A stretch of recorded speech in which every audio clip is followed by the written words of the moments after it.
If your spouse is going through a hard time, you have to be able to be there to support them, but it's important that you do not lose yourself. So let's talk about some ways that you can actually be there for them and not fall too deeply into the same emotion that they're feeling, because you have to keep yourself, it's hard, but you have to be able to keep yourself somewhat separate. Keep your emotional state somewhat separate, somewhat neutral, in order to be in a state of mind to help them.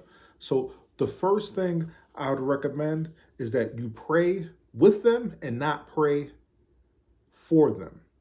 All right? Pray with them and not pray for them. To pray for somebody, oh, allow things to get better for my husband, allow things to get better for my wife.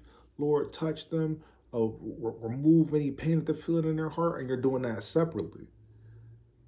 That's beneficial, and it might help you feel better, but they're still isolated. So you can't allow your spouse to remain isolated. You need to go into the room where they are.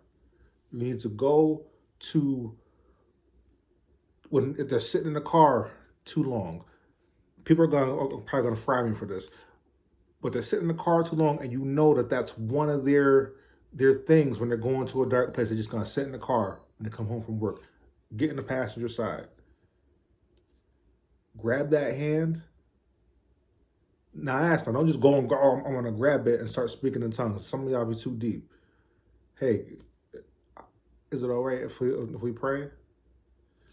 Grab that hand, put your hand on their shoulder, and you pray with them. Lord, help my spouse. Help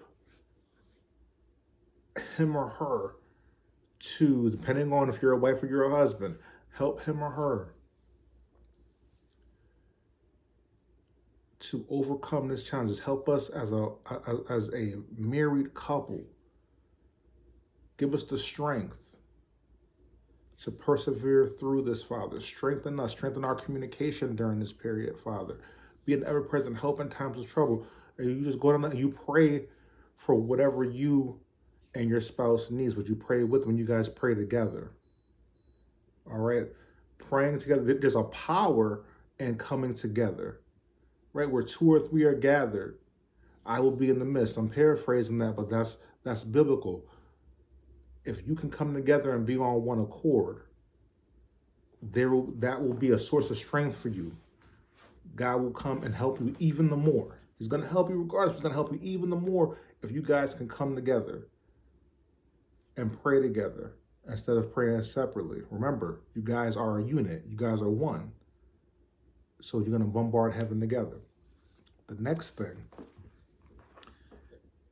is I wouldn't just give positive talk. Oh, it's going to get better. Oh, don't worry about it. Remind your spouse of what God has done in the past. Remind your spouse. Remember when we couldn't pay the mortgage, God provided. Remember when we couldn't even find out the right house and God provided the right house for us.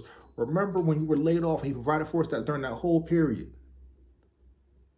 Remind them of the track record. Remind them of the things that you guys have overcome together in your relationship over the years. Remind them of things you overcame just from going from a dating couple to a married couple. Remind them of some of the family obstacles you guys had to overcome. And just becoming one and transitioning from courting to marriage. Don't just speak positivity, but remind them of the history. Remind them of what's going on. Be a strong encourager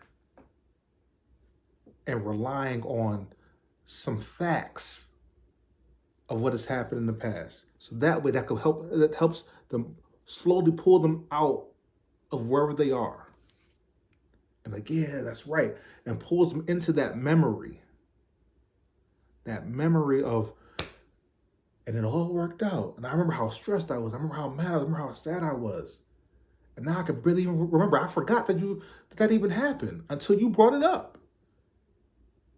And that helps to slowly pull them out of that state, because now you're distracting the mind and placing them into a memory that everything actually worked out. And the more you can do that, the easier the transition will be during this difficult time. The next thing I would do is I wouldn't even try and fix everything right away. And for some of y'all, that's hard because for some of you guys are fixers. For some of you, and I say this in the most respectful frame or respectful description of this label, but some of you guys are people pleasers. I find myself people pleasing sometimes, and I have to remind myself that hey, I can't please everybody, right? I have to do what's right, and in this situation, what's right is to just listen first. Truthfully, you can't fix anything without knowing all the details anyway, because you might think you understand what's going on with your significant other. You might think you understand, and you may have a good understanding, right? Because you're with them every day. You may actually have a good understanding, but you want to listen, right? Because when you admit to, oh, well, let's just do this, or I know you're laid off. Well, you need to apply to 100 jobs. You're jumping right in, and you ain't even hear their emotions, right? Your person needs to know that you are their person too. Now you're married, so that should be evident, but in this moment, you have to acknowledge someone's feelings.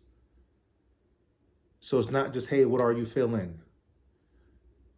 It's, hey, tell me what's going on. Hey, I'm just gonna sit here with you for a little bit and just hear you out.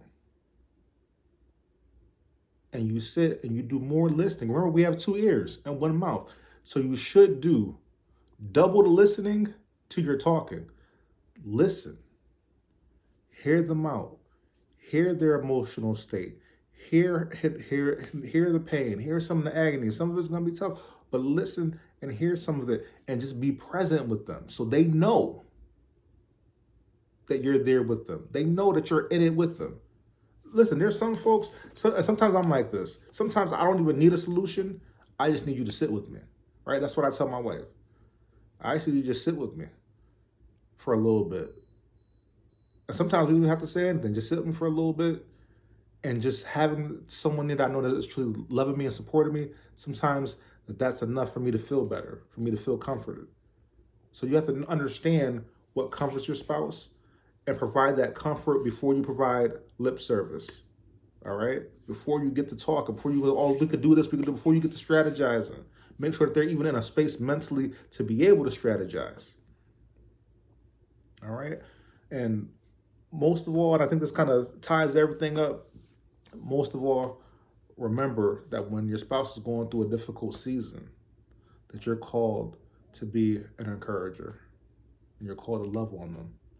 And as long as you keep that at the center, everything else will work out. All right? Think about it.